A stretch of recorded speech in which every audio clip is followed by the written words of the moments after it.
Dadnarok presents the Ted Lasso After Show. This is Sean. And this is Chris. And tonight we're going to discuss Season 2, Episode 10 of Ted Lasso. But before we begin, we are Dadnarok, just in case you guys don't know yet. I imagine you've probably seen a couple shows thus far. Maybe it's your first time here. I don't know. But yeah, we do an after show for Ted Lasso every Friday night at 10 p.m. Eastern Standard Time on Twitter, Twitch, YouTube, and Facebook. And we've done a few of these. We do after shows for a lot of the popular stuff that's out there. Before this was a lot of Disney Plus content. Right now we're doing Apple Plus. Yep. We do trailer reactions too. So any big trailers, movie trailers that drop, we typically do a reaction for those. And you can always check out dadnarok.com for everything we do. Yeah, and we're very interactive, guys. So give us comments. We will respond to them real time as well. So let's roll into this. So was it no wedding and a funeral? No weddings and a funeral, yeah. So watching it once, what was your initial thought of the episode? Big change of pace since from last week. I like the title as a reference to the movie Four Weddings and a Funeral. Hugh Grant movie, a lot of British folks in that. But I think it's from the 90s. But overall, the feeling I got was like, wow, last week so Beard-centric. And then this week we got the whole cast. I mean, the whole cast plus some. We got Rebecca's mom. We got Rupert and, new Rebecca. Yeah. And we got so many people. I mean, Jamie had a pretty prominent couple of scenes in this episode. And overall, this episode felt more like almost a contained movie, kind of like last week's felt like a short film or something. This week was almost, with a very unique setting. And unique drama from the characters. It almost felt very self-contained. Yeah, I think it felt self-contained, but I feel like it felt cohesive with the season. Oh, for sure. I felt like it was a part of what was going on. We definitely with some answers. We got, well, I won't say answers, but some more forwarding of the storyline of characters that we were dealing with. Yeah, certainly more than last week, right? Last week felt like a departure that was a complete side story from the rest of the season. This one had continuation of the story, which was good. So last week's episode was one that they added, so it seemed like a one-off. Oh, I hadn't heard that. Okay, yeah, no, I didn't know that they added. So apparently they must have added a few to lengthen the season a little bit, which I can. Okay, now looking at that episode and with those eyes, I can see why it feels disjointed. Yeah, a little from the rest of everything else. But this one, I mean, they started right off the gate. I mean, you get into it, and it's Sam and Rebecca laying in bed. Now I don't know how much time has passed, because apparently they're keeping this whole relationship under wraps. Right. Yeah. Which I feel like maybe it's been at least a couple of weeks, because Sam comments about how hard it's been to be around the office and the building and keeping it a secret. Yeah, so I mean they're going at it and doing it, just that was a very bad choice of words. I did not mean it that way. But I mean, they're in the kitchen, and who pops in? Mom pops in. She's got the I don't know if it's the worst timing for her, the best timing for her, because she sees a lot of dudes just half naked or naked in her daughter's kitchen. Probably the best timing. Probably the best. She's got bad news this time around, though. Apparently, see, when they introduced Rebecca's mom, I was like, oh, well, Rebecca's dad must not be far behind. But it doesn't look like we're going to meet Rebecca's dad. So we have other people, going, well, so they added 2 episodes, the Christmas episode and Beard one. And then okay. Marion said Apple wanted 12. So they added those 2 episodes to meet that 12 line. Wow, that makes a lot of sense. How about that? Yeah, that's why awesome. Nothing happened in those episodes. Yeah. Gotcha. Okay. But I mean, well, her first response was, what'd Dad do now? Right. And she's like, well, he died. And all of a sudden, boom! It's like, hold on, what? Yeah, I was gonna kind of get the record scratch moment. I mean, they I were kind had of a a way. I had a very bad feeling going into this episode. I thought it was gonna be someone we knew. Oh yeah. Like I thought maybe Sassy, something Ooh, happened to her, that'd be or dramatic. or something happened to Nora. I'm thinking Right, something right. down those lines Wow, that you would. really went dark. I was thinking it was gonna be something really dramatic that was gonna mess with Rebecca's head when it came to her like personal life, like her friends. Yeah. Not so much her dad that we really knew nothing of besides, mom and dad break up all the time. Dad buys mom something, expensive, and they're back together again. Yeah, we do learn a little bit more about Rebecca's relationship with her parents this episode too, where she has a lot of anger towards her dad, and it seems like as strained as the relationship is with her and her mom, it seems even more so with her dad. She seems to not talk to him very often at all, and we get that dichotomy this whole episode where we actually do see Rebecca with her new family, basically. I mean, the ones she's closest to, like Sassy, some of the members of the team. Why am I remembering Juno Temple's name? Oh, Keeley. Keely, Maybe because Juno Temple and Rebecca. Ronigan, No, yeah, yeah, yeah. they're so close in real life now. But yeah, that's another thing we missed since last week. Ted Lasso, they won a bunch of Emmys a few days ago. I That was know it's fun. huge. I'd love seeing it because actually I had no hope for it, just because it seems like it's such a underappreciated show, Yeah, and those underappreciated shows never seem to win anything. So the fact that they swept all the categories that they were basically in, and I noticed there was some categories like three of the guys were all nominated in, so three of the five were from Lasso, which was awesome. I know, that's great. Yeah, and usually the second season of a show doesn't get that much recognition because it's still fairly new. That's awesome. Thank you for checking out the past shows. Thank you very That much. means a lot to us. Appreciate that. So yeah, kind of moving on through this funeral, they come out of the opening credits here. It was kind of a hard transition from Rebecca learning that her dad had passed right into the show's theme song, and Al, and everybody's kind of getting ready, getting dressed, getting ready to go. And it's one of these things. I guess they open. What do they open up in the office? I guess first, there Ted's Yeah. having a discussion. Keely, Roy are there. They're kind of talking about death. And Keely's all she's like concerned about it. And Roy's like he wants nothing to do with it. He's like, you live, you die, that's it. And he walks out and everyone looks at him like, what's going on? He's on his period. Yeah, it just has to yeah. roll off him. And Beard was just like, "Oh, okay, yeah, that makes Okay, sense." it makes sense. Right. He's menstruating. We're good. I'd never heard that term before. Oh, you have never I've heard that never heard that term? term before, Oh, that is no. hilarious. Um, you took me right out. I don't even know what I'm thinking now. Uh, Oh boy, yeah. Well, then it really jumps from there to the team and a team. You have Isaac up there basically saying, "Okay, this is what we're wearing," and they're like, he's like, "No yeah, trainers." yeah, that was a good scene. So they're going through and they're just trying to figure out what they're wearing. They said bright red. He's like, "No." So I'm guessing. I get the feeling that, the seasons prior to Ted coming on board, this sort of reverence and care towards Rebecca would not have been like the players wouldn't have done this basically. And I think Rebecca feels that way later when they actually show up on the team bus and Yeah. they're all dressed to the nines and they're there and show of support and condolences for her. I guess she was surprised that they all came. Well, she said how many were here, and he said Yeah, all of them, and that right. took her. I mean, you can see that kind of the emotion that she felt by how much that the team respected her. Yeah, That everybody came yeah. And to show their Higgins, respects. yeah, Higgins kind of tells her as much. And you get the feeling that if this happened a few years ago, that might not have been the case. Yeah, no, not even close. Yeah. And yeah, then Nate walks out. So there's a part of that scene where they're all there, and Keely comes up to him, so they look great, and she goes up to Nate and straightens his tie.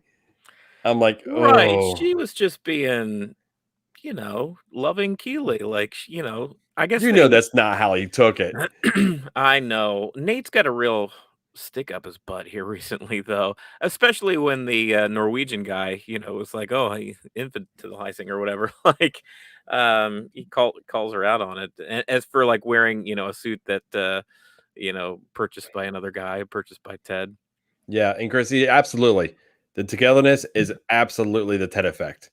This wasn't a cohesive team beforehand. If you remember back in the first season, Rory was fighting with Jamie. Jamie was picking on Nate.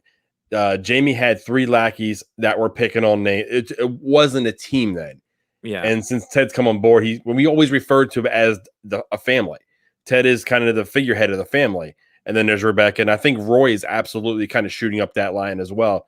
Definitely after the interaction with Jamie in that, what wasn't last episode, 2 episodes ago now, after the interaction with his dad. Yeah, that's something I wanted to get into as well. This episode is sort of a quite a few in a row here where we haven't really gotten those Tedisms that we used to get in the season 1, just like the believe poster and just like the pep talks and like the good natured ribbing and joking and life lessons. And this season is a lot more Ted being kind of lonely and depressed. And we've had like 3 panic attacks now, 3 or 4 in the season. So this is, as far as Ted Lasso himself, the character of the season, this is a totally different Ted than we saw. He's completely broken this season. Yeah. It's like he was, making it and being happy-go-lucky. And like I said, in that first season, this one here is the complete opposite, where he's dealing with, his dad issue.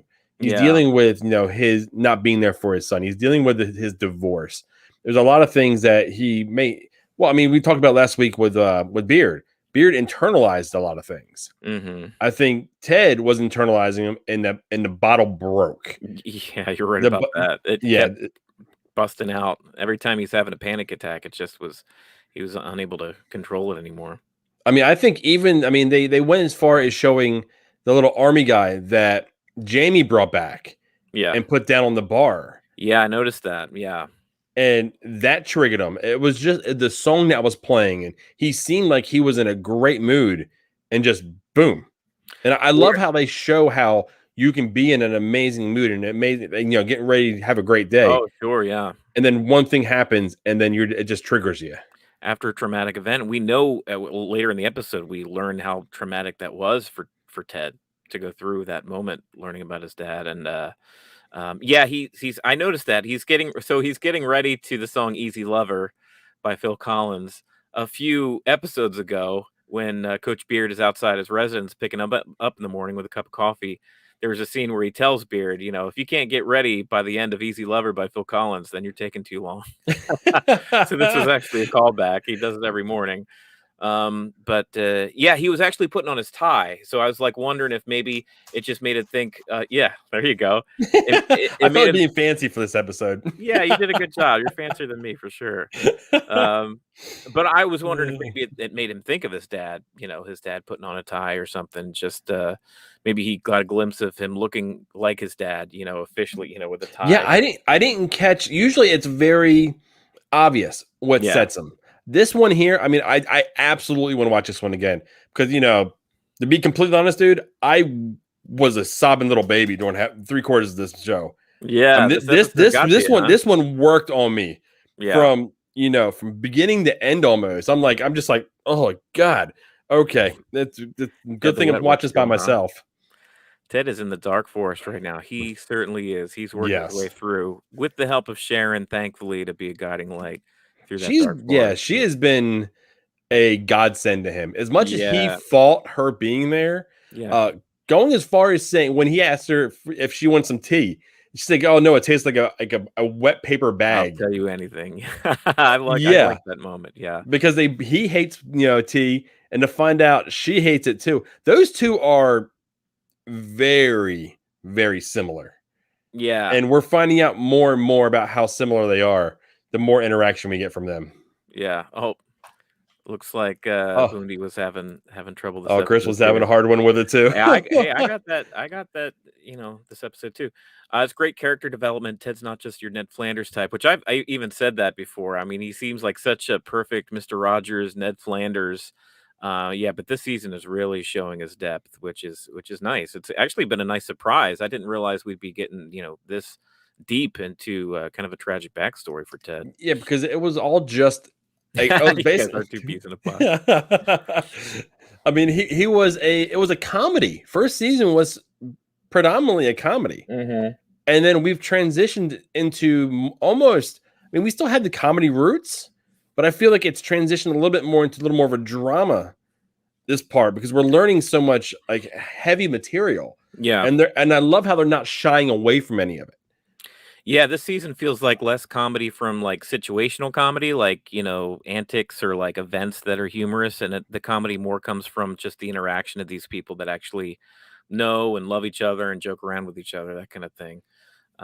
So, yeah, I mean, they know what they're doing, they're taking their time, and, we haven't got any confirmation as far as the actual extension of the life of the show, have we? Because initially they set up for 3 seasons, As far but, as I know, it's still 3 seasons. I haven't heard anything more.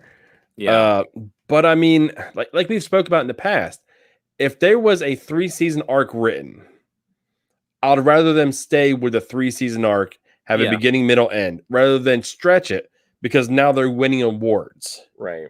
I would rather them sit at that. Yeah. So kind of getting back to the funeral here, we see a Rupert sighting. Rupert is back.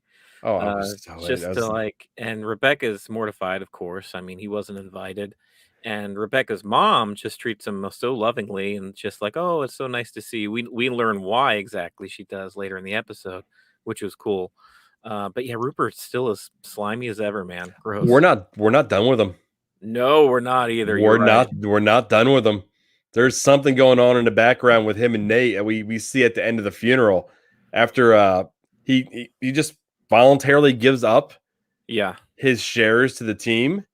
So Yeah, they're very all back. curious. So I'm like, and then he passes by Nate and he puts his hand on Nate's shoulder and says something to Nate. It was like just And a little whisper, pat on the shoulder. It gave me, Palpatine Anakin vibes. yeah, I mean, and they kind of make sure we seen it. It wasn't real quick. Yeah, They lingered on it. right. So yeah, there is absolutely something happened there. What do you think Rupee whispered to Nate when he left? I think he's sowing seeds. He's planting something, Yeah. that we'll probably see the, fruition of here, maybe by the end of the season, maybe season 3, I don't know. I mean, they only have 2 episodes left, right? Yeah, no, I hope they don't drop something big like that with Yeah, only a few episodes left. That's something knowing that we have a 3rd season and we've gotten very little Rupert to this point. right. I'd rather them draw that out to next season, kind of leave that as an open thread. So that's something that they can easily kind of grab onto and run with next season. Yeah. Was that one of your fear before we hopped on here? You said we had a couple fears between the 2 of us as far as where there might be leading. Was that one of them? Oh, No, that wasn't even one of them. no, it Okay. wasn't even one of them. It's not a fear. That's just a direction that we think the show is going to go.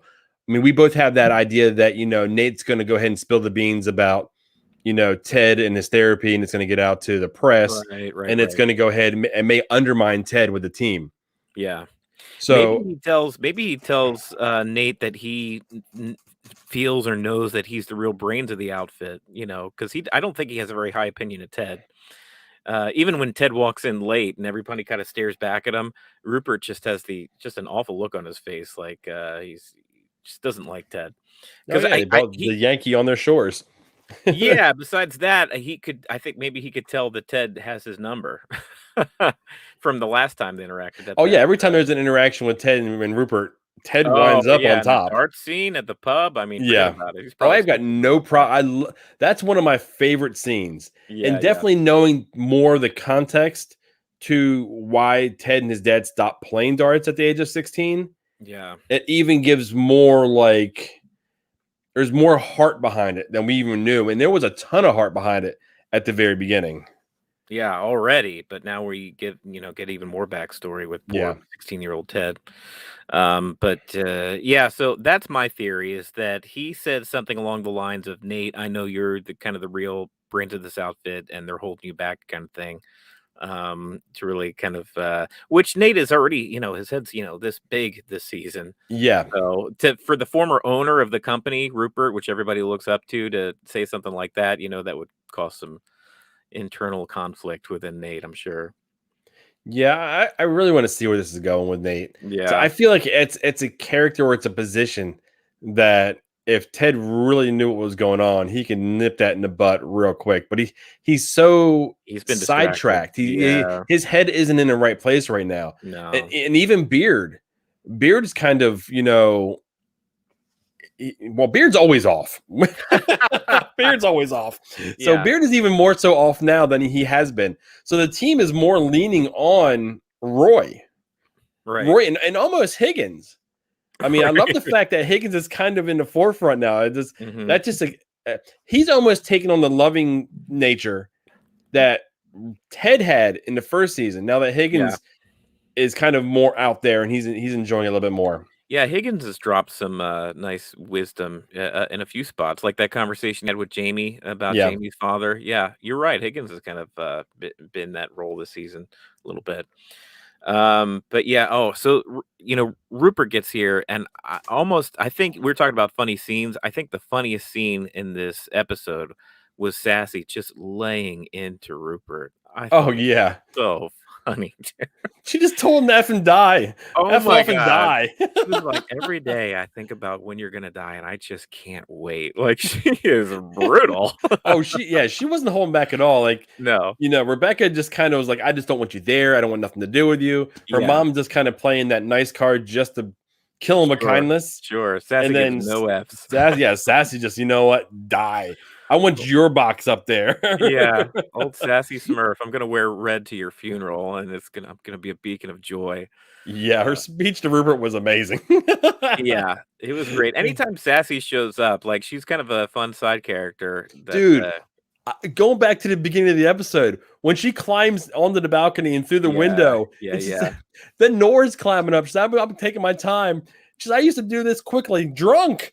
And then you hear then you hear you hear branches break and you hear a scream thud. I know, poor Nora. And She landed Nora's flat laying on her there back, man. and she's just laughing. That would've knocked the wind out of me. Oh, that was so fun. I mean, just to see that is going back to the very beginning. Yeah.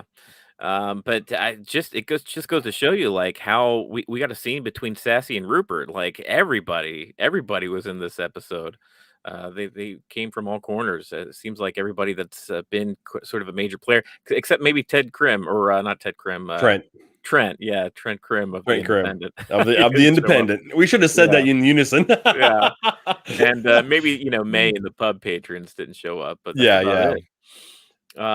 it. But yeah, so as far as there was kind of an issue between, it's weird because you got the funeral here, but the entirety of the funeral kind of dips in and out of some of the different separate character storylines here. But let's talk about Keely and what's going on with her. Let's get into Oh, that. okay. Oh, yeah. I don't even know where to start with this, man. I don't want Yeah, because she like asked Roy like how he's gonna die. She's about getting hit by a bus, and he wants her to avenge his death, and she's like, "You want me to, ruin a bus driver's life because he hit you yeah. on accident?"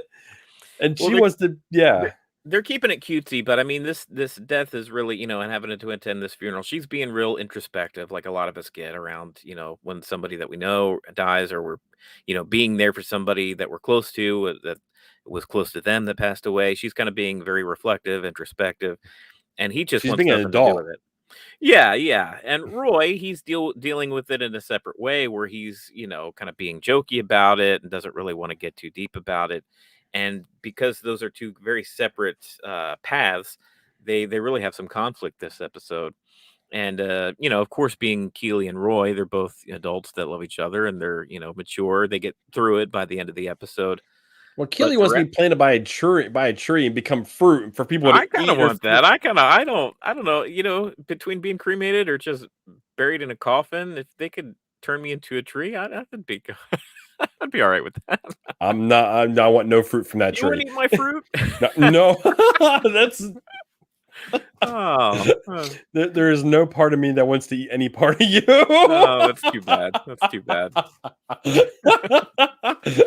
Oh my see, lord. it's the exact same conflict that Roy and Keely get into this episode. But she kind of takes it to heart, and throughout the episode, they have these moments where they're kind of, not really on the same page, and the whole time, Jamie's just kind of like giving side eye and noticing these moments, and we get a bit of a, I don't know if a confirmation, but Jamie basically tells Keely towards the end of the episode that, coming back to Richmond wasn't only Mhm. about playing football again. It was about being closer to her.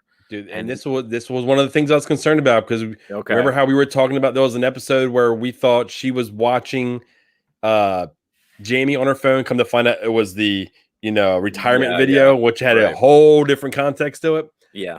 And this one here is like I don't want them to play the love triangle. Oh, yeah. I The love don't want them to triangle. do that. I mean, I'm right here with him. I hope that she doesn't cheat on Roy. I I mean, know. there you can tell there's feelings still there. There Eh, are. She keeps giving sideways glances after, especially after that. Well, first she notices how good he looks, right? He actually yeah, dressed up and he's a handsome guy and she was attracted to him from the get-go, but it was how he behaved in life that really kind of put her off. And since then, he's he's completely he has changed. grown a lot. Yeah, he's because of her, honestly.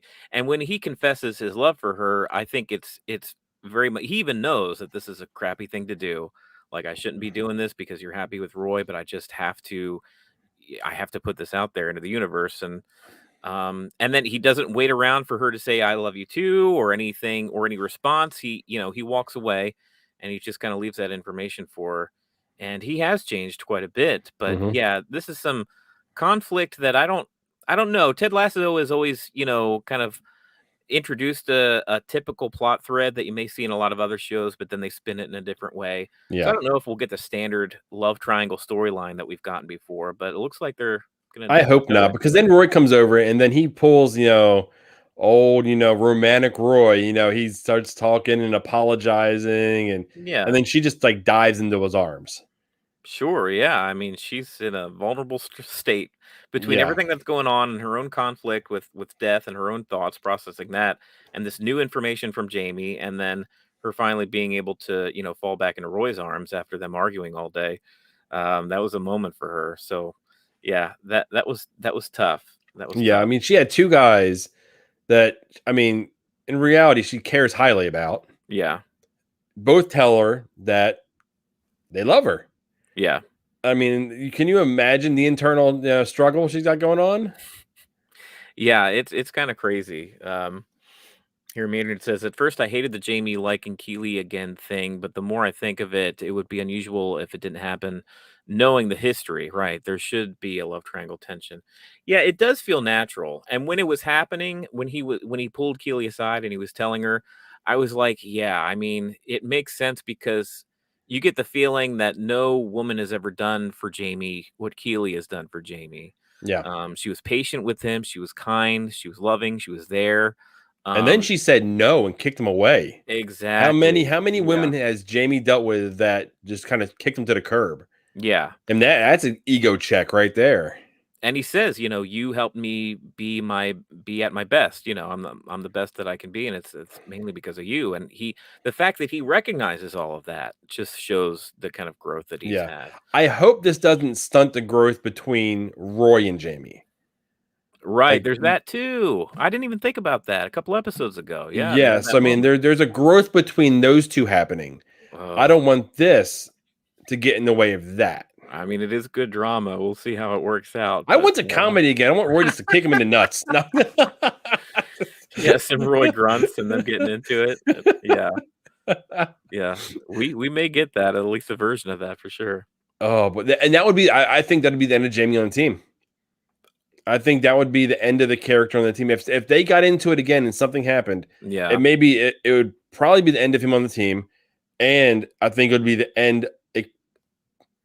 I don't know. It would really play weird with Keeley character as well and their relationship. So I I mean, I gotta trust the writers to do it in a satisfying, clever way. Because so far so good. They're a good writers room. They're Emmy winning writers yeah, room. right. We should So change up here, believe and have Emmy winning next to it. right, yeah, just stick a big old Emmy next to Ted there.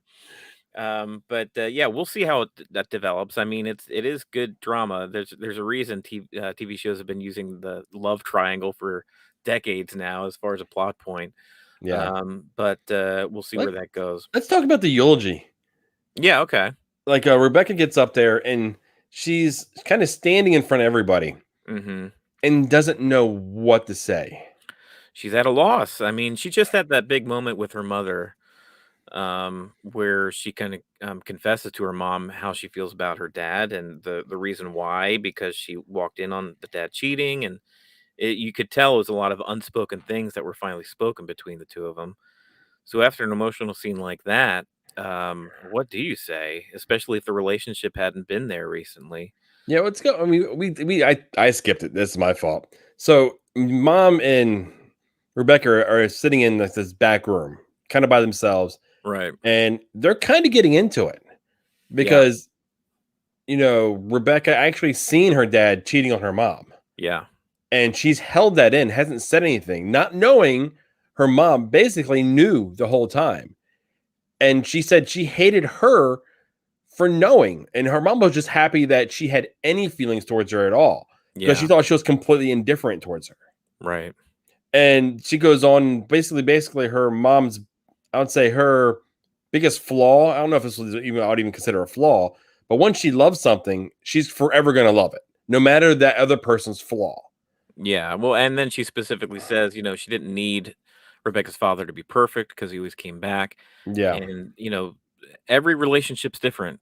I mean, there's no template as far as love between two people, honestly. And you're always going to have something different. So I'm just glad Rebecca and her mom were able to have, this moment together. Yeah. And they go on. I mean, she says, Rebecca's getting into like, leaving Rupert was the hardest thing she could have ever done. Yeah. And then her mom actually responds this way here. Besides, Rupert was a self-righteous shit. Then why are you always so nice to him? Because, my darling, the best way to deal with people like that is to make sure they know they can't get to you. Anyway, when all's said and done, what's more important? Being loving or being right? I was so proud of you when you left him. You knew you deserved better. What's more important, being loving or being right? That's a Yeah. mom. That's a mom Yeah. line. That's Yeah, that was good. really that's a knowledge a parent drops on a child. No matter how old you are, Right. that's something that you got to be reminded of every now and then. I was gonna say that is that Rebecca, even though she's probably in her 40s, mid 40s or so, she learned something new from that conversation because she utilizes it later in the episode. The whole episode and episodes prior, we've seen Rupert just get the best of Rebecca, just how he's able to dig those, kind of needle her in a way that Yeah, really he knows kind how of to gets push her. her buttons. Oh, and he loves it too. There's always a brash smile on his face while he's doing it. And she turns up the kindness. She kills him with kindness, just like her mom has been doing this whole time. And he doesn't know what to do with himself. He leaves. He's like, no, I guess I should really get out of here. And thanks. And he doesn't know what to do. He's Yeah. flustered. So I mean, that's a brand new life lesson for Rebecca. I don't think Rebecca's gonna have those harsh interactions with Rupert going further. I think she's gonna know exactly what to She's do. going to And refer back to what mom said. yeah, And she's like, "You and know what? I'm just going to be caring, not right." yeah, I just that's a big deal. What a gift for Rebecca to be yeah. able to kind of wipe that slate from her future. It's kind of neat. And then they transition to her eulogy. So she just had this long, drawn out conversation with her mom Right, right. that was great. And then it was bad. Hmm. It was, all over the map. And then she's out there completely in shock. Yeah. And I want to address this real quick. It's kind of off. Chris was asking, do you guys have merch? Oh, yeah, we do. Hey, thanks for the plug there, Christopher. We do. You can actually go to dadnarok.com. We got a link to our TeePublic page where you can get t-shirts or mugs or whatever you want to get. I'll try to There throw we some new designs up there soon. But yeah, we do have merch. Thanks. But yeah, they start singing. Was it Easy Lover they were singing?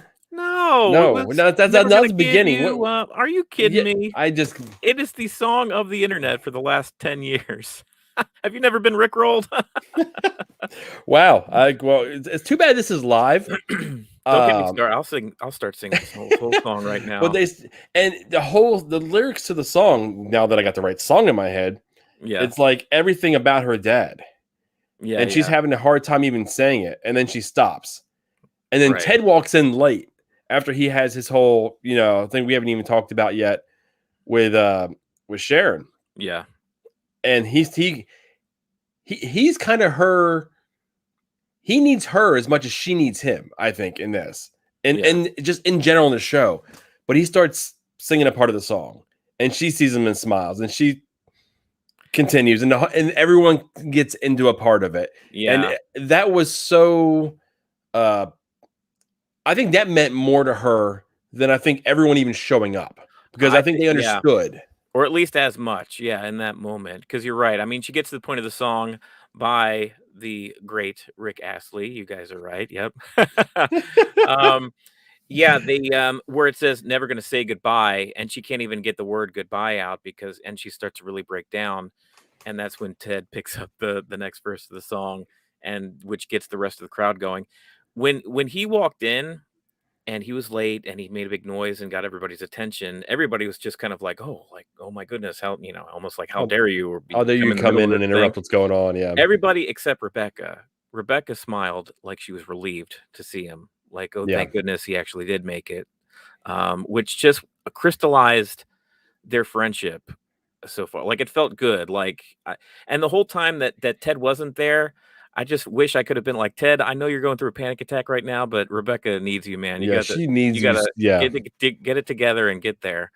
So the fact they made it, and the fact that they had that moment, and he was able to come in and almost do the white knight thing like he did back at the pub last season, to help her out was nice.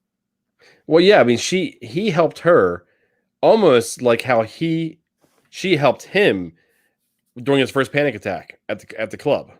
During the first panic attack and during Christmas, when he was about to just spend the whole day drinking himself into a stupor, and she pulled him out of it and actually got him out and into the world to celebrate. Yeah. Yeah, they absolutely have a bond. Yeah, they have a great relationship. Yeah. And I hope it stays at the kind of relationship they have now. I do too. I wanted to see it as become a very nice... I want to see Rebecca friend zone him. I know the term friend zone is usually thrown around as such a negative thing, but I mean, the relationship between these two characters, and you can see it in the dynamic. We haven't really even mentioned it, but the two big scenes in this episode are tied to each other. They take place at the exact same time. Where Rebecca has her vulnerable conversation with her mom about seeing, her dad in that moment when she was younger cheating, and Ted, and I think you have the clip here talking about the moment where his dad passed away. And I tell him what's up. And he says, hey, don't worry about it. Okay, just go up to your room, lay your head on your pillow, and think about something you're looking forward to. So that's what I did. Next morning I wake up and he says, hey, you ain't gonna ride your bike to school, I'm gonna drive you. I'm all right. And on the way to school, he talks me through the entire book, like it's a bedtime story or something. Because he stayed up all night, the whole night, reading the whole damn thing. Because he didn't want his little boy stressed out over some stupid, silly test. Yeah, that was terrific. Go ahead. I love that. I mean, we've heard, what Ted's dad did. We heard how he found his dad. We've heard all the negative things, and all the negative connotations that go along with what happened. Right. I love how Sharon was like, what did you love about your dad? And I love how he hesitated, because he spent so much time like hating him for what he did. The fact that she's like, there's something there. You love being with your dad. I thought there was going to be something about darts to tie it back to season 1. Yeah. I love it was about a book that he was supposed to read, that he had 2 months to read and that he didn't read. And all of us can relate to this in school. Oh, for sure. And then his dad stayed up all night to read the book and give him the cliff notes on the way to school. And then he aced the test. Yeah. I was watching that, and my waterworks were starting to move. Like that whole time it was moving. I couldn't help it. Yeah. Great editing. I agree that especially those two scenes back and forth. They should win another Emmy for editing for sure. Love where the separate conversations went back and forth. Yep, finishing each other's sentences in different scenes, places. Yeah. So I mean, we got Ted and Rebecca both talking about their Yeah. fathers, both almost having their own separate therapy sessions. You got Rebecca's almost family therapy with her mom, and Ted's official therapy that he will be charged for. It is an official Yeah, house call. it's a house call. Yeah. He loves her integrity. Yeah. But let's go back to, I mean, 'cause we got to the story on the good story. When Sharon first got there, he asked if she wanted the tea, and then we got to the, she doesn't like tea because it tastes like Yeah, wet yeah. paper bag, and Right. they can both relate on that because they both hate brown water. And and as soon as she said that, I feel like Ted's walls just crumbled. Yeah. And you even pointed out earlier, he's like, I'll tell you anything. Right. And then he says, basically tells her the story on how he was in the house when it Yeah, happened. he was he was in the house when it happened. He was the one to find his dad. He was the one to have to take care of it, call the mom. Yeah. And he mentioned too, because Sharon even says, that must have been so hard or selfish what he did, or well, I don't know if she used that term, but she said to do what he took did to you. Yeah. He took so much from you. And it took And- so much from mom, and Ted reminds her, and Sharon agrees. Yeah. So you can see that's a pain point for Ted. Could you imagine being in that situation? Because the way he explained it was he came home, he heard the noise, he seen it, he walked downstairs and popped open a beer, Right. and then called mom. Yeah. It's almost like the situation didn't surprise him. Like, I don't know if that. I don't know if I'm reading that scene right. But if I ran into something like that personally, my first thought when we walked downstairs, I don't know if calmly wasn't used, but walked downstairs, popped open one of his beers, and then call. Yeah. I would freak the hell out. I think everybody just handles things differently in the moment. He was probably in shock, honestly. I mean, you would probably just stumble down the steps, do what you need to do as far as first calling the cops, calling your mom, and then what? I mean, you've got minutes upon minutes before anybody else is there in that residence. And then you're just internalizing everything. You just must be in shock, just sitting around waiting for somebody else to arrive. I mean, the scene rang true, and of course, Jason Sudeikis, he was excellent in the scene. Man. Really sold it, sold me on the drama. When he's going through that story about finding his dad, and the positive story afterwards when he's talking about Johnny Tremaine and the book, it was just a great 1-2 punch from Jason Sudeikis. This is when my tears were going. Yeah. Oh yeah. That whole Yeah. thing. Yeah. That whole situation. Basically, from there all the way through the end of the episode. Yeah. Yeah. It was like I was just constantly hit. Okay, enough. Come on, guys. Stop working on me here. Yeah. Yeah. I think. Yeah. I mean, see, I think he was so numb that the only thing he could do to come, get a nerve up to call his mom. Yeah. No, I agree. Yeah. I mean, that could be too. could easily been it. Or the fact it's like, these beers in the fridge are of my dad, and like now he's gone. I just anything. Yeah. In that moment, you can't even imagine what his thought process may be. And shock and trauma and do silly things. Yeah. Oh, Yeah. sure. I mean, yeah. all of a sudden, I could not imagine being in a situation like that. Yeah. But yeah, I mean, the back and like the two different things going on, the editing. I mean, I mentioned editing before, and it was with the music, which I thought was fantastic with a rainbow. I think it was the episode. Yeah, that's right. Yeah. So I mean, the editing on this show is phenomenal. I mean, they have not spared any expense, and they've got the best people working on the show, in my opinion. They're able to afford quite a catalog of music too. I mean, Queen and Phil Collins, and like. Well, if they're running on Apple, I mean, I know. I wonder if it has anything to do with iTunes. I think it must, because Apple's got the rights to all of them. But it is a Warner Brothers show, right? So maybe both these companies, between Apple and Warner Brothers, they get the money to put a good catalog in there. Yeah, absolutely. Yeah. Trying to see if there's any kind of points that we've kind of missed throughout the show. Oh, I mean, there is the point between Sam and Rebecca. So we open up the episode with Sam and Rebecca. They seem to be very happy with one another. Yeah. Doing things for each other. But Rebecca does come to the realization this episode. Thankfully, they were both adults about this to break it off with Sam, at least temporarily, why she figures out what her next move needs to be. And the way that they have this conversation and the way she tells him about it, where it's just like, the problem is you're wonderful and I'm terrified of losing you, and I need to figure out how to manage that, basically. Okay, we need to put the brakes on something real fast, because there's a comment here that just made me laugh. Danny Rojas in his shoes was hilarious, and then the slippers at the end of the show. I missed that one completely. But yeah, I mean, I'm sorry, I just completely sidetracked you. You did. That's what the comments are for. In advance, you were like, "Hold on, shut up for a second. I got to talk about Danny Rojas and slippers." Slippers are love. Yeah, I don't know. Rebecca and Sam, I mean, they're not together anymore, thankfully. I guess we were never a fan of this dude. Yeah, I mean, I don't know if I disliked it as much as I thought I was, but I didn't. The reason I thought I wasn't going to like it was the reason that I think is coming, that I'm foreshadowing based on, how Apple does their whole thumbnail for next week. Yeah. And I was able to not read it, and I stayed away from it until after I watched the episode. But with them now taking a break, because, Rebecca she's scared of herself. She's scared that she's going to get hurt. Like he's young. Why she's kind of thinking, why is he attracted to me?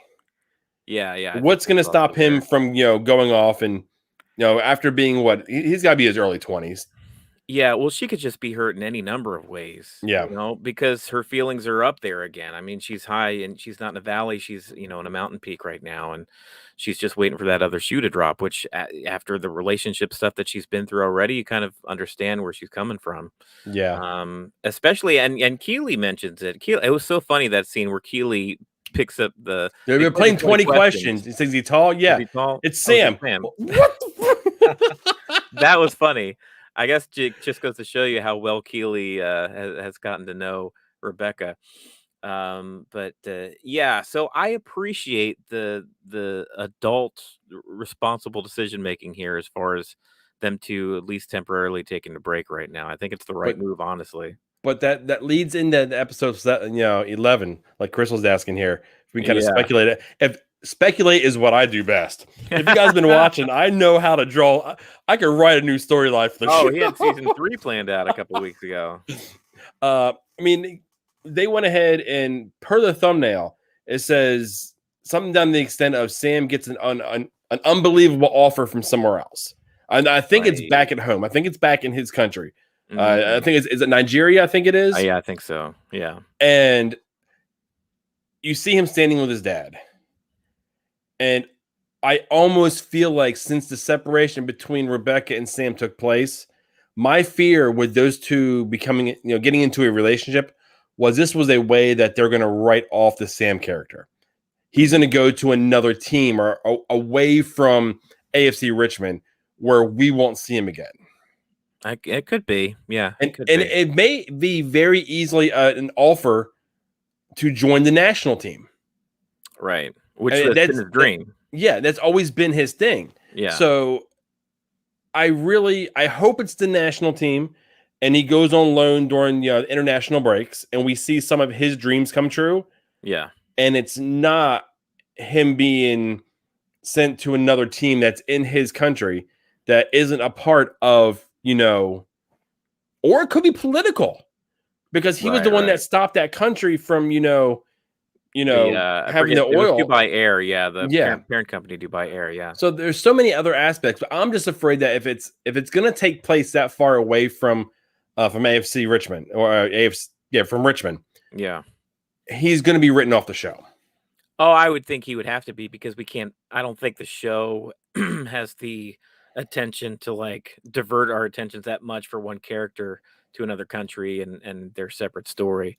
The Mandalorian seems to do that. Next season, Mandalorian's going to be all kinds of different characters doing all kinds of different things, but I don't think Ted Lasso's there just yet. Yeah, no, and that was when we started. We did a little of our, our pre-show. You said there was 2 things I was concerned about. Yeah, the love triangle, right, and Sam be written off the show. And there were 2 things that we were concerned about prior, because when we started speculating about, who it could be, and we found out it was Sam, that's was my main concern. And I then know. you were concerned with Jamie coming back to the team, and then there being conflict between Jamie, Roy, and Keeley. You're right. And I The feel old like stand by the love triangle. And I feel like we've gotten confirmation of both of our fears in this one episode. Yeah. No, he's a great character. Yeah, he is a great character. That's why I don't want to see him just shoved away like that. But the moment that we found out that it was Sam that was the one behind banter, you and I both had that feeling. Yeah, we were both immediately concerned. And because he's been such a leader. He's been such a linchpin to the team. Right. I mean, we find out that Isaac McAdoo is the actual, captain of the team. So he's the one running the ship. He's the one giving out the haircuts. He's the big dog. Yeah. He's the one telling everybody what to wear and what not to wear going to a funeral. Yeah. He did a good job this episode. But I mean, as a whole, okay, I loved it. This was what Ted Lasso has become to me. Even though that it had me bawling 3/4 of the episode. Yeah. It felt like a safety blanket to me, because there's so much that's happening that majority of us can relate to in some manner. Right. And the father-son dynamic. I mean, I've got an 8-year-old, and then I've got a 5-year-old daughter. Yeah, now you got a daughter. Yeah. So there's that father. We're Dadnarok, for Pete's sake. Yeah, exactly. So the relationship that you have with your children, this just shows through. Yeah. And like I said, I couldn't stop. I so badly want to find time to watch it again. My wife wanted to watch it with me, and I'm really happy she didn't, because she's waiting for us to finish up, our after show here. Right. And then we're going to binge them all. And I told her after I was done, I said, if you watch just one episode here, you wouldn't have had the same impact that I had. Yeah. Because there's a lot before this that takes place that sets you up and prepares you for this episode. Oh, for sure. I really enjoyed the episode. I think as divisive as the Beard episode was last week, some people loved it. Some people were pretty confused by it. You and I think we were in a minority. The more people I talked to enjoyed it. Yeah. Well, this episode kind of brought it back to form as what I really love about Ted Lasso. Like you'd mentioned, just on some of the character growth and the dynamics, the interaction between characters, plot developments, and a lot of the drama. It was good. As cool and different as the Beard episode was for a lot of folks, you have to admit that, not much happened between the beginning and end of it. Yeah, no, but this one here, I mean, it all took place in a very finite time. Mm-hmm. It didn't, there wasn't a bunch of time that has passed. Right. But I feel like we learned a lot about really two of our biggest characters. Yeah. And we've got some forward motion on a couple of other storylines. Absolutely. So yeah, great episode once again. Season 2, episode 10. What is it? One funeral and something. Oh, no weddings and a funeral. Yeah. I want to address this one here. Chris, thanks, man. Thank you. And thank you for watching. I mean, you have no idea how much we appreciate you. You showing up, you watching us live, interacting with us. It means as much to us for you to spend your time with us. And yeah, we certainly appreciate it.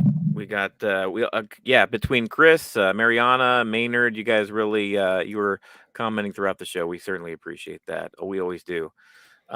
Speaking of which, last episode, the Beard episode, we had a few comments on that. I'm trying to pull them up from last week, but I'm just getting the live chat here when I actually go to that. Oh, this is Ted Lasso's Pine Barrens from Heads No. He mentioned the Pine Barrens. I thought he was talking about Ted going through the dark forest, like that communist thing that he did earlier this season. Yeah. But what Heads No was actually referring to, I guess, was an episode of The Sopranos, which is, I think, a little bit before our time. That was late 90s, early 2000s.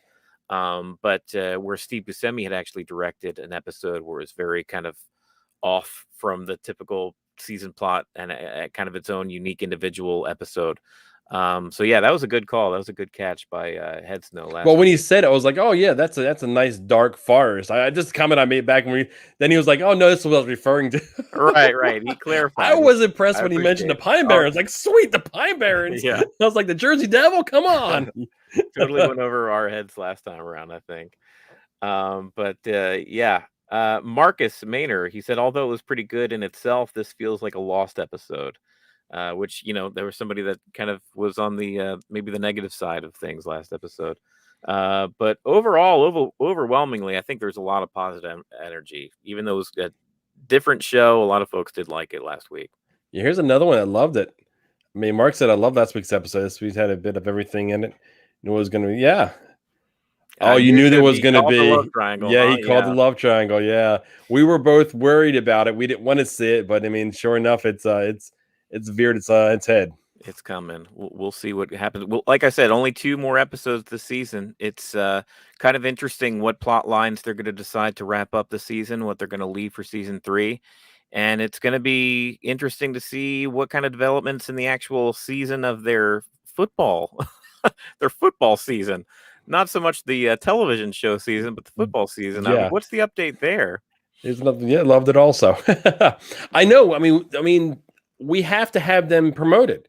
We have to get them back in the Premier League. We're not getting much of the actual game. There's a lot of character development, sure, but they're not focusing on the actual game. So not at all. Even less than last season, I think. Yeah, I mean, we got the mid-season tournament. Yeah, but football is life. Football is life. You got it. Oh man, prediction: Nate will become the enemy. I think the signs are pointing that way, Christopher. I think you're right. We'll see what happens. From a character that we really loved the first season, he's to use a wrestling term, he's no longer a baby face. He's a heel now. Yeah. It's not a good sign that Rupert was whispering in his ear. Yeah, no, chummy Rupert doesn't bode well for you. Yeah. Can you see a love connection between the Doc and Ted, or is that just me? I don't know. I think Ted has affected Dr. Sharon in a way that she probably didn't expect. She was very kind of had a wall between herself and Ted that Ted's eventually worn down since her accident and stuff. Yeah. As far as romantic kind of love, I don't know. I don't really see that, but I think there's a respect level that neither of them knew that they could have for each other. I think they've unexpectedly broke down each other's walls because Ted came in here with a very stern attitude about therapy, right? And she's broken down that wall, and he's actually done the same for her as far as something's dawned on me. What? It's nothing bad, nothing speculative either, honestly. Yeah. So when he went and sat in her office that one day, got up and left, and came back and said, "I never quit." That just connected to this episode when he said his dad quit. Yeah. That's an obvious pull. Once you say it out loud, that makes total sense. To put it in those words, I don't quit anything. Like when he was talking about his divorce last season, Yeah. That's what he finds his dad's biggest flaw to be, is that he quit. He quit on himself, quit on his family. Dude, I love being able to find one line and trace it all the way back to another episode or even a season. Oh man, I just got chills. I love it. Well, it's a terrific show. That's why we do an after show on it each and every week. We are Dadnarok. We'll be here next Friday at 10 p.m. Eastern Standard Time on Twitter, Twitch, YouTube, and Facebook to discuss season 2, episode 11. Man, we're steamrolling right into the end of the season, man. I'm getting sad already, dude. I know. I don't know what I'm gonna do without my Lasso. I'm gonna be rewatching I'm gonna start at season 1 and watch it all the way through. We're gonna go through some Ted Lasso some withdrawal. I'll be looking online. Okay, I need to know when season 3 is dropping. Come on. Yeah. So for you guys who have joined us for Ted Lasso, I mean, this won't be at the end of Dadnarok. We do other things too. I'm sure we're gonna do an after show, some other series after that. So just stay tuned. But meanwhile, we're gonna enjoy the last 2 episodes of this season. But what do you say? I think that's going to be a week for us. Yeah, I think it is. Guys, thanks for watching. And until we see you next week, go ahead and keep it cheesy. See ya.